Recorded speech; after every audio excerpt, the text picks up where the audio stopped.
Armed conflict has been with us since the dawn of civilization. Archaeologists have unearthed evidence of armies as far back as 10,000 BC. Military history has always existed on a grand scale, with legendary battles fought on land, sea, and air. From ancient daggers to modern medals of honor, in expert hands, these relics reveal the stories of those who are no longer here to speak for themselves. Join us as we unlock the secrets of Militaria. Today on Militaria, we will look at an emblematic blazer, weapons of war once used by trench soldiers in France, as well as a Bible once carried by a soldier. Kevin Robbins looks at a Civil War era Bible, originally issued to soldiers by the American Bible Society. Halifax is kind of a city divided over the question of the American Civil War. The British garrison is very supportive of the Confederacy. Mark People looks at a blazer worn by members of the Royal Air Force Escaping Society who had escaped Nazi occupation. This badge on the blazer is representative of the Royal Air Force Escaping Society. That was started after the war by service personnel. Ken Chislett looks at a collection of World War I bayonets, as well as a rifle once used for combat in France. This groove here is what they call a fuller, which is a blood groove. That allows air and blood to come through and to keep it from sticking.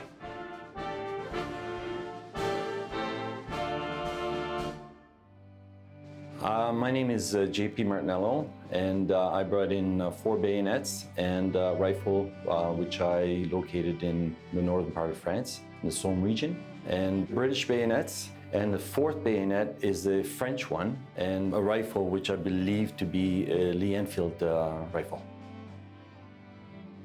In a muddy trench in France, a young soldier affixes his bayonet to his rifle, whispers a quick prayer, then heads over the top with his regiment, charging the enemy ranks. He fires into the horde of oncoming Germans and readies himself for bloody combat. Who lives and who dies will depend on who is better with a bayonet. This scene is played out countless times through the First World War, on battlefields like Vimy Ridge, Arras, and Beaumont Hamel. Bayonets were an essential infantry weapon in the First World War. Rifles took time to reload and weren't effective in face-to-face fighting. But the blade at the end of a soldier's barrel was sharp and ready.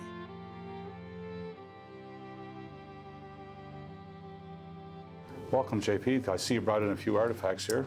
I brought a rifle and 4 bayonets. Let's have a look at this one first. This is what you call a Mark I 1907 pattern bayonet. There's a British broad arrow mark there. The arrow, that's right. British designation. Yeah. This is just a relic of the same model. Right. That was originally designed in 1907. And this here is an early version of the 1907 with the hooked quillion, and that was for stacking firearms at the time. Ah, okay. They did away with those, and actually one of these bayonets are quite rare. Oh. With the quillion on them. They're not, Okay. not near as common as the regular ones. So I think it's a Lee Enfield, but I'm not 100% sure. Yeah, it's definitely a Lee Enfield. It's what they call a short magazine Lee Enfield, SMLE. Very interesting artifacts, JP. Whereabouts did you find these exactly? So the rifle was dug up in the property of the mayor of Pousières, because he was building a B&B. While he was digging, he came across 3 of these, and bones from the pelvic area all the way down to including the boots. And he found out that the bones actually belonged to a Canadian soldier. So we presume that this is a Canadian weapon. As a matter of fact, the boots that were found were in such pristine condition that I thought that they came out of the shop or the store the day before. The rifle, the Enfield Mark III, was quite interesting because of the background where it came from.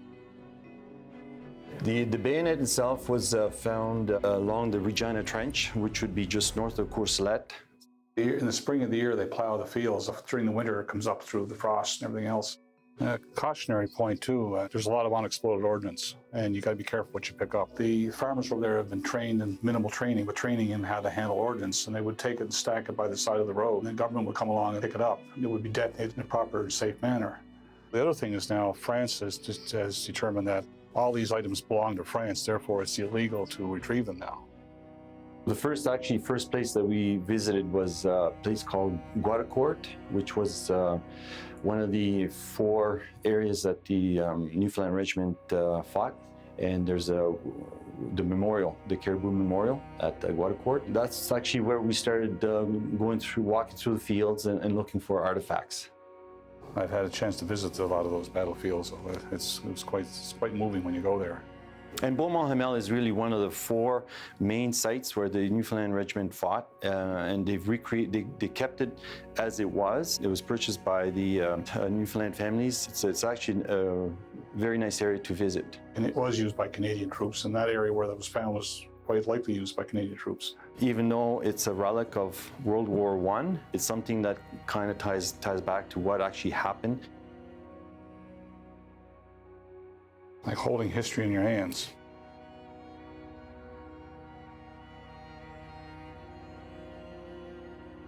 It's a piece of history, Yep. And it's something that I kind of cherish. Talk about the bayonets and their actual use during battle. And we have one here that's in really nice condition, especially compared to the ones like this here. There's a bit of a change, but now when they use these bayonets for close quarters work, Correct, yeah. when you approach the enemy, then it was a thrust and pull back. One of the things with bayonets, it made it difficult. It made the gun a little bit unwieldy, and it also made it aiming difficult because it would counterbalance it, and it was sometimes hard to be accurate. They were designed for close quarter work, usually in trench warfare, going over the top sort of thing. This groove here is a fuller, what they call a fuller, which is a blood groove. That allows, air and blood to come through and to keep it from sticking. So they would cause a nasty wound. And the 4th bayonet is the French one. It had 4 sharp edges.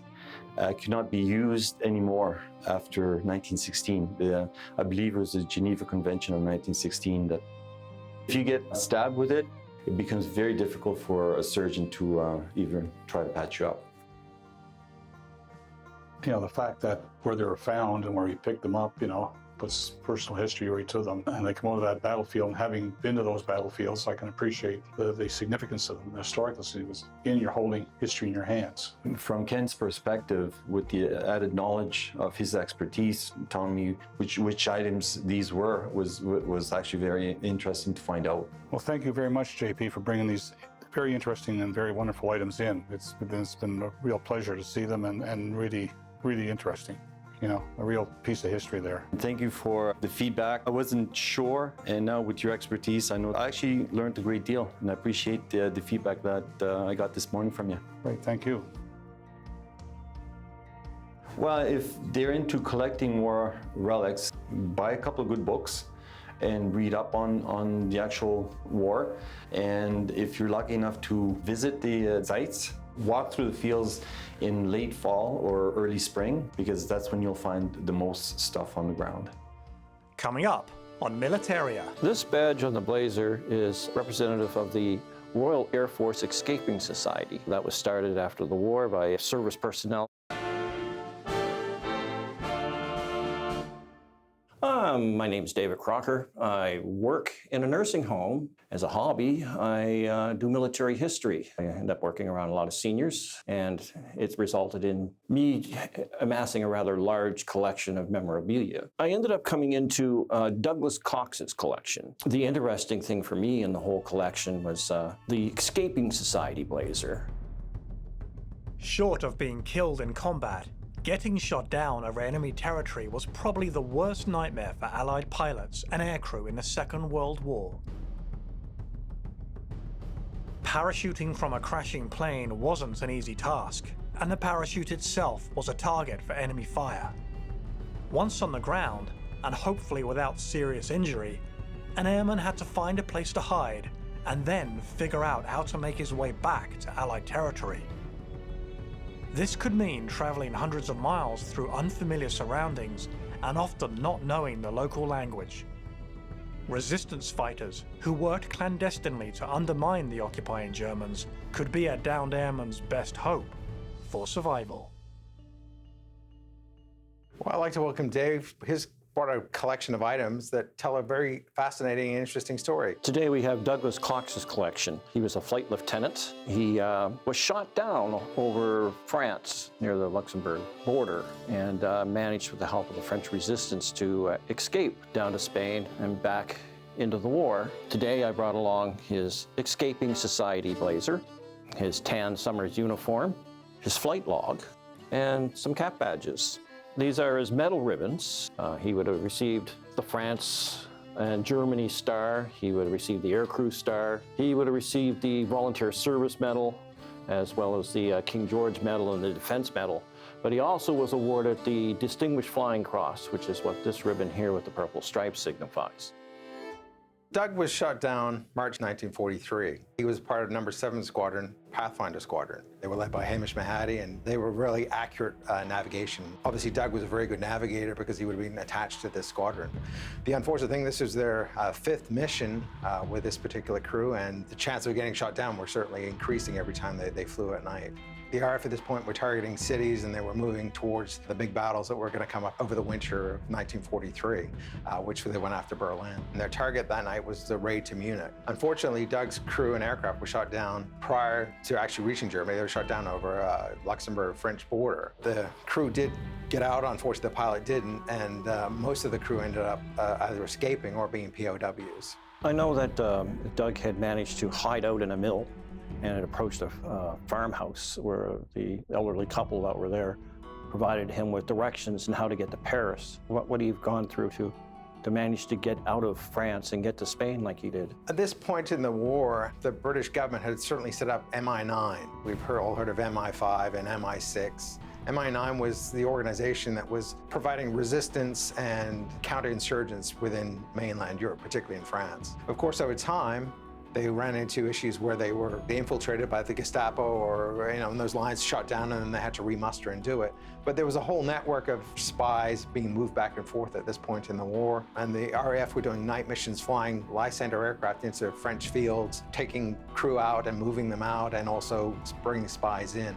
It would be very much a lucky streak of moving in and finding the right person that's going to get you into that. But there's an establishing network of lines. In this particular line that Doug was involved in was called the Comet Line. He moved along the line to Spain and then ultimately through to Gibraltar, and then was a troop ship out of Gibraltar back to the UK. And he ended up coming out of Gibraltar in mid-July of 1943. The other interesting part is the fact that he went back into service flying bomber aircraft again, flying with the 433 Squadron, which was an RCF squadron at this point. So with this fantastic collection is a series of correspondence, telegrams from the military informing his parents of his missing in action.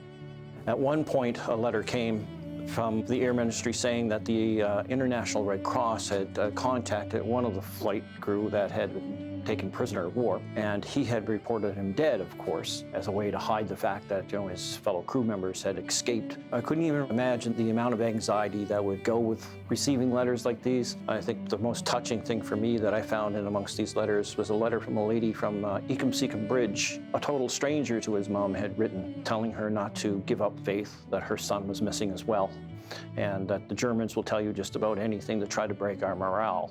I thought that was very special, that a total stranger would write her because her son was on the list of missing in the newspapers.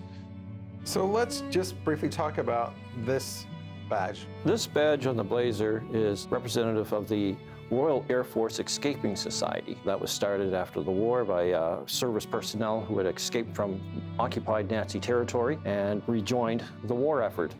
There was about 300 Canadians who belonged to that society, and they started annual reunions. During those reunions, what they did was they would bring over the people that helped them. They would sponsor them to come over, spend a couple of weeks in Canada, and join them at their reunions. With Doug, one lady came with him. It was the lady that hit him in the cafe, and they ended up going on from Montreal to Vancouver to the big reunion. The citizens of particularly France and also obviously of Spain put their lives on risk to do this. And I think that his gratitude obviously shows through here in the story as well. Dave, again, thank you so much for bringing this great collection and preserving it and being able to share it with future generations and for being able to identify exactly what the story tells. You're welcome. Thank you for hosting me. How did you get this great collection. I met his wife at an exhibit I was doing at the Lighthouse Museum in Lower La Have. She invited me to her home, and I went and sat and had coffee and wore cake, which was really nice.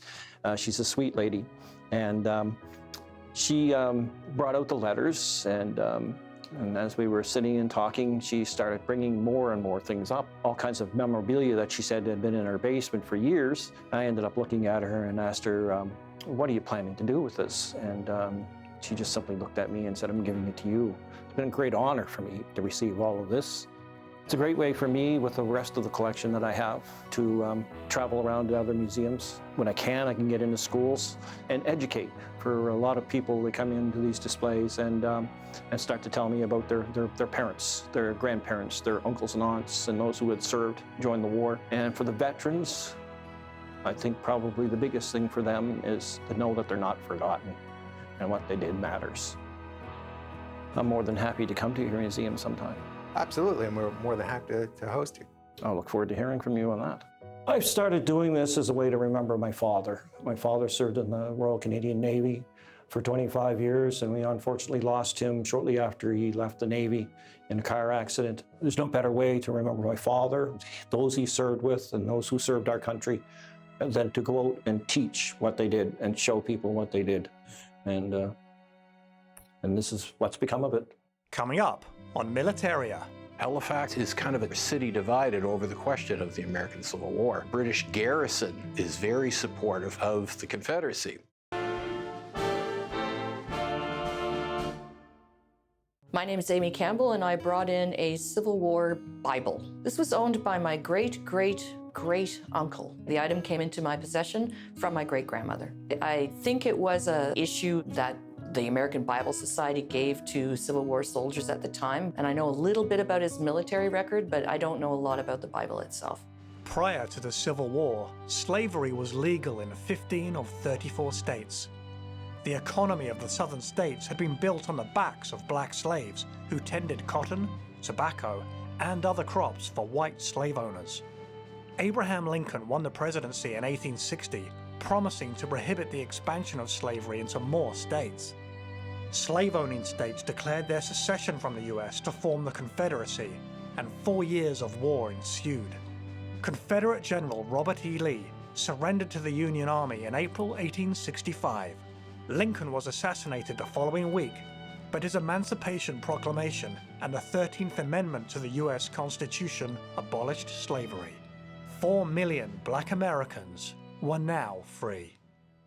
We're here with Amy Campbell, who has graciously brought in a valuable family artifact that's been in your family for many generations now. I was wondering if you could tell us something about this just as we get started. Well, this is a Bible that was carried by my great-great-great-uncle, Charles Freeman Jensen, during the American Civil War. And it was given to me by my great-grandmother on her passing. This is an excellent example of a Civil War sort of soldier's Bible. Would he have actually carried that in battle, or would that have just been something that he would have kept in camp or something? So I'd say he probably kept that quite close to him. And he maybe, again, just given the size of it, he could have kept it in his pocket. You can see is, again, this very well thumbed. There's like a nice little repair here on the side where the cover and the binding is done. Do you know where he came from, like what town he might have enlisted in, or? It's northern Indiana, so I imagine it would be somewhere along northwestern Ohio. You can see he has a high collared uniform on, and the buttons are quite tight. Now, in the Federal Army, New York infantry regiments used to wear what they call a shell jacket, and it had a lot of buttons. But outside of that, most of the Federal Army, after a while, especially by Nashville, they're wearing what they call a sack coat for the most part.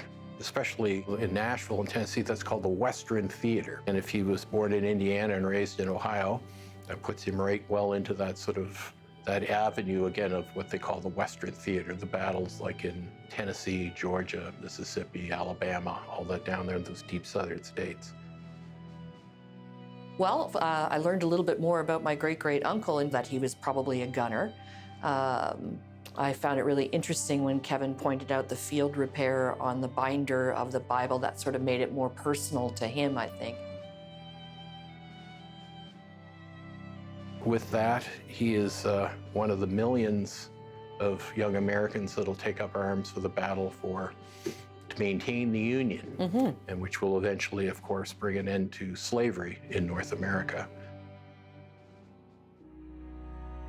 Now, you might already be aware of this. Halifax has a big part there's a lot of Civil War connections in Halifax, okay? I did not know that. Oh yeah, Halifax, like the United States, is kind of a city divided over the question of the American Civil War. The British garrison that is here is very supportive of the Confederacy.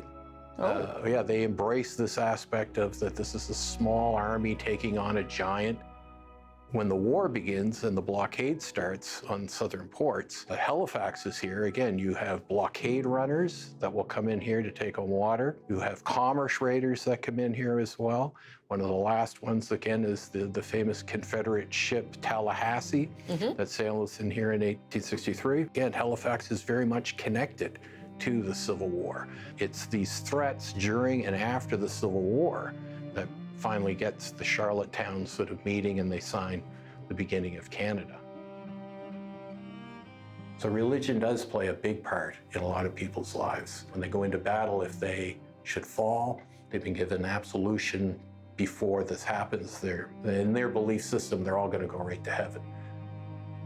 Do you know how old he was by chance when he enlisted? Is anything in the story there? He looks quite young. Yeah, he was young. I don't know exactly, but I think he was less than 20 would be my guess. So he had an older brother that enlisted as well, so I sort of wonder if they just enlisted together as brothers might. Yeah, it's very common. And you look at on both sides of that conflict, you have like brothers, cousins, groups of friends, they'll all go off and they'll serve in a state or a county raised regiment. So with that, if he was a gunner, which that kind of looks like by that uniform potentially, and given that there's no history or tradition that he was ever in the cavalry. Western theater, there's a lot of illness and the heat, hard to find water a lot of times. It's a horrendous part of the war. The Southern armies, especially after major battles, they'd have literally like revival movements within the army, and people would find religion. And again, and as the war goes on and casualties mount, and people are at the war a long time, hundreds of thousands of people will find some solace in what they have as a faith practice. If they're going to go be killed in the next sort of onslaught or die of disease, they want to be literally a little closer to God. So these Bibles are designed as well to literally be carried in a breast pocket. So that is very atypical size of a soldier's Bible. I'd like to thank you, Amy, for bringing in this valuable piece of your family history, and again, an important event in North American history. Well, thank you for that. Oh, you're welcome. And thank you very much for telling me more about it. Oh, it's my pleasure. Thank you for bringing it in. I think that Bible is quite an extraordinary artifact. You see, it's been passed down and kept lovingly by that family. And again, the care that's gone into keeping it, you can tell it means a lot to their family. A war in one country can have an impact on another, and so we're all very connected by military action and by our neighbors or overseas. When we think of military artifacts, I think it's interesting to think of things, not just guns and swords, but Bibles and other things that would have kept soldiers, given them comfort when they were fighting.